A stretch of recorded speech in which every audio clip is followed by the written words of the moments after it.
14 ditë pasi u mandatua, Glauko Njufca doli të Maltej para deputetëve të cilëve u kërkoi votën për formimin e qeverisë. Ndonë se nuk ishte arritur kur farë marrëveshje me partitë tjera, mandatari i dytë filloi të tregonte për punën që synon të kryej qeveria e tij. Buxheti i shtetit për vitin 2026, miratimi i planit të rritjes së Bashkimit Evropian.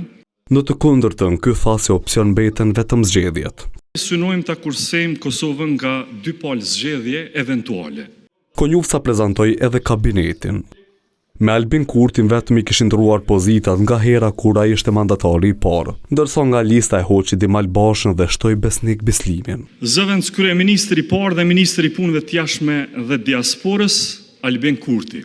Ministri i infrastrukturës dhe transportit Besnik Bislimi.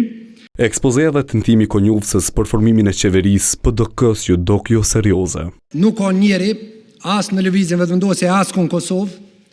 E fatkeqësisht as vetë kandidati zoti Njufca që beson se mund të jetë kryeministër i vërtet e zoti Kurti zëvendësi i tij. Në të njëjtën frymë u përgjigj edhe kryetari i LDK-s, i cili Kurtin e krahasoi me personazhin më të njohur letrar të Miguel de Cervantesit. Atë të Don Kishotit, jo si figurë letërsisë, po si një metaforë politike për ju të pushtetit që bërtisni deksa flasim ne këtu, që leximi nuk e keni pasur as dëshira as qëllim, e duket as obligim. Kështu, kjo bëri thirrje partive tjera për të bashkuar përballë vetëvendosjes. Jemi shumë më shumë se sa që janë këta. Le të bëhemi gati për zgjedhje, le të japim fundin e merituar një propagande populliste.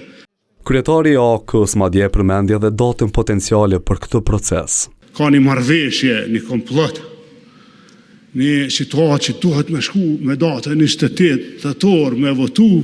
Mbështetje Njufca gjeti vetëm tek minoritetet jo serbe. Ne e mbështesim mandatarin Njufca edhe jemi të bindur njëjtë sikurse në qeverinë Kurti 2.